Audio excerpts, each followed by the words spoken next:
Okay, so I know it's been like forever since I've done a video. I think the last one I did was in September of 2011, and we're now in May, and I was supposed to have something updated by Halloween, but that obviously didn't happen.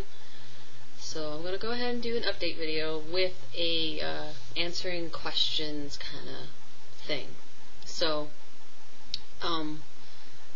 I was supposed to move to Alaska in December, and that didn't happen because I had failed my PT test by the amount of push-ups that I was supposed to do, and they were not counted. Whole lot of drama with that. So I had to wait 90 days to retest, which I already did, and I passed, so I'm good to go. I'm physically fit according to the Air Force standards. But because I did not pass in December, I lost my ability to go to Alaska. So my orders were done and I had to stay behind. So I'm still in New Mexico. So, go team. My twins are now 20 months old. They'll be 2 in August, so that's insane. And they've been sick all week, so it's been a bit of a battle, but you know, crap happens. And yeah, so I will go into answering some questions about my experience with the whole thyroid cancer and everything I've gone through, and go from there. So I was 25 when I was first diagnosed back in April of 2008. Actually, May of 2008, sorry. April is when I had my first surgery to have the left side of my thyroid removed, and then they did analysis and all that stuff, and then May of 2008 is when I found out that I had cancer.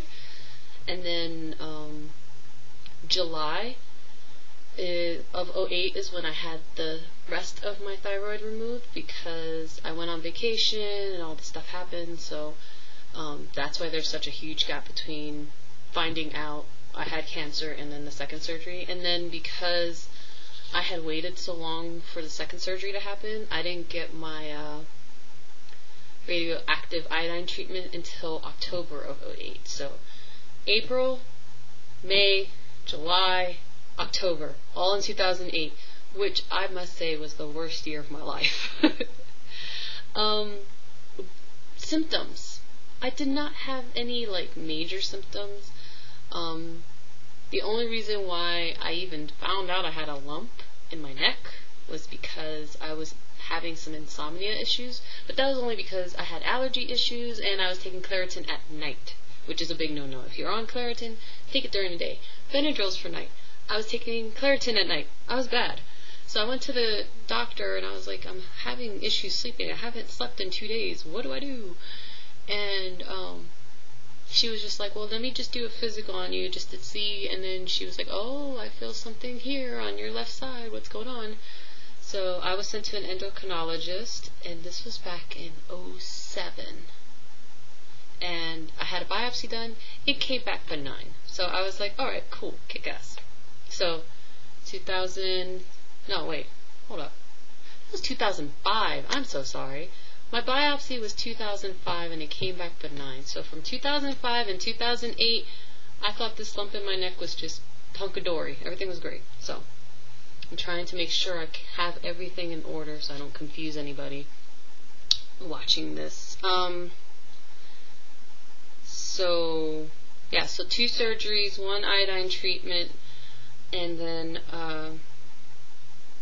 as far as reactions when I went through the radioactive iodine treatment was, of course I had to do the low iodine diet, which sucked, and my dumbass decided to get a flu shot, or the flu mist, around the same time that I was going through the iodine treatment, or the diet, and that was horrible. Do not, I repeat, do not get a flu shot or the flu mist while you're on the diet and you're off your meds, because you will go insane and you will cry.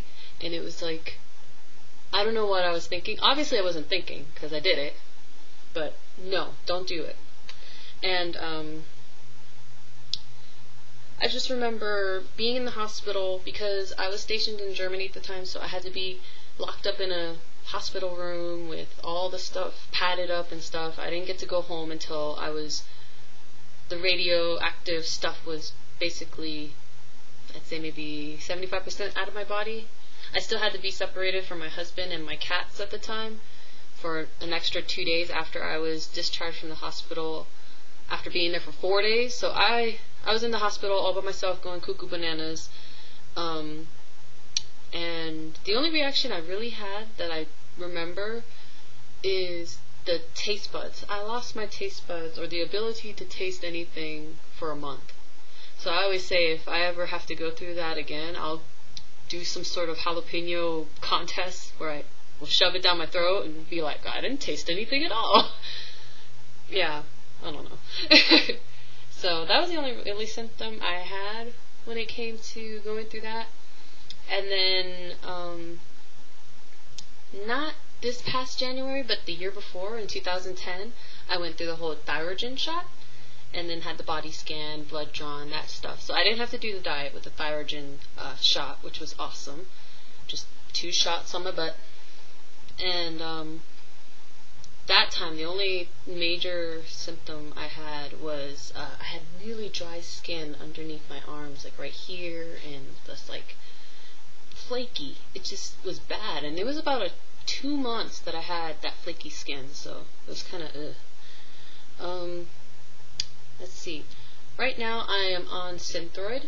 I am on 150 for Synthroid, and the past couple of weeks I was going through some weird brain farts where I would just forget what I was doing. Like, it was just bad, where I would stop and just stare at the wall and just be like, for like 10 minutes, oh yeah, that's what I gotta do. So I told my endocrinologist about it, and he in addition to the Synthroid, I had been taking Sentinel, but I forgot the dosage for the life of me. So I'm taking both of those at the same time every day. I take them in the morning before I go to work because, you know, you're not supposed to eat with it, blah, blah, blah. And I think with that, the Sentinel and the Synthroid together, I feel a lot more energized than I used to. And that's the thing with the medication and having no thyroid anymore. I'm not the same person I was before all this crap happened, but I mean, you're never going to be the same person once your thyroid is removed. That's just the name of the game. But fatigue is like the major thing, but I think it's also because I have twins, so the 2 combination just sucks. And the brain farts were, like I said, really bad at one point, but now that I'm on this regimen of Synthroid and Sentinel together, it's been really good. I'm remembering things faster. I still have occasional brain farts and stuff like that, but it's not like how it was before at all. I know a lot of people on and off have issues with weight loss. When I had my surgery back in 2008, I had only gained 5 pounds, which I thought was shocking, and I was so scared because, you know, in the military you have to be this person, and for me to gain like 40, 50, 60 pounds like I've been reading on other people, I was like, oh my god, what if I gain all that weight, and what am I going to do? Are they going to kick me out? But I only gained 5 pounds, and then when I got pregnant with my twins, I gained about 55 pounds, and after giving birth to them, I lost 25. So what I was doing was I was counting my calories to make sure that I was getting proper intake, and I would exercise 3 times a week. I started doing 5 times a week after a while, and then I think I messed myself up because I was going gym crazy, and I've lost all the baby weight, and I've been able to maintain my weight without having to count my calories. I'm not doing that now, but I still work out 3 times a week. I do cardio for an hour, and it depends. I'll either do cardio for an hour, or I'll do cardio for 45 minutes, and then the last 15 is like strength training, like weights and push-ups, sit-ups, that type of stuff. And then like on the weekends, we'll go for walks and stuff like that for like an hour or whatever, just to kind of get the kids out and, you know, get our blood flowing, all that jazz. I have no idea how long I'm taking. I mean, YouTube has changed so much, so I don't know. And the one thing that keeps me going are my kids. Like, I do everything for them. Like, everything, anything and everything that is pushed on my plate, I do it for them. Because I know that one day, they're going to do it for me. But until then, I do it for them. And my husband has been a huge support. Like, sometimes he'll say, I think it's jokingly, but I don't know if it's genuine or not, but he'll always be like, you're my hero, you know, you've gone through so much and you're my hero. And it's hard to hear that from your partner, the person you love, because you don't see it that way. You just see it as, you know, you're just trying to survive and you're trying to get through this crap. And for the millionth time, you're tired of hearing people say, this is the easy cancer, it's the easy. If this is the cancer to get, fuck you. I didn't ask for cancer. Cancer just magically showed up. And yeah, I think that's all I had. I mean, yeah, it's been an interesting ride from 2008 when the cancer was discovered to now, and it's something I deal with every day. There have been days, unfortunately, that I have forgotten my medication, and I go to work and I'm psycho bitch, you know? It's something that not a lot of people understand unless you're living it. So to the people that don't understand, just when we're saying we're having one of those brain fart funks, just go with the flow, let us be.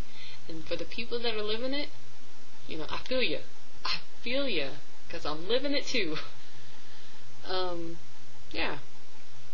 So tomorrow is Mother's Day, just so you know the time frame of everything, and I'll be turning 30 next month, so holy crap, you know, this has been just insane last few years, but I wouldn't have it any other way. I mean, yeah, I would like to rewind and not have that whole cancer stuff happen, but I mean, it's made me a stronger person. It's made me realize that life is just so much more than what people are fixated on, and I take one day at a time and hope for the best, but sometimes I just want to wring some people's necks and smash them against the wall, but hey, that happens. It happens to everybody. And I feel like I'm rambling. Okay. So I'm going to go, and I'm going to upload this, and hopefully I've answered some questions that some people had, and if you didn't, then, well, I hope this video was informative or whatever, and I'm gonna go now, because this is my free time, and the kids are sleeping, and I need to go do something other than talk to myself in my bedroom. So, I'm gonna go now. Bye. Peace.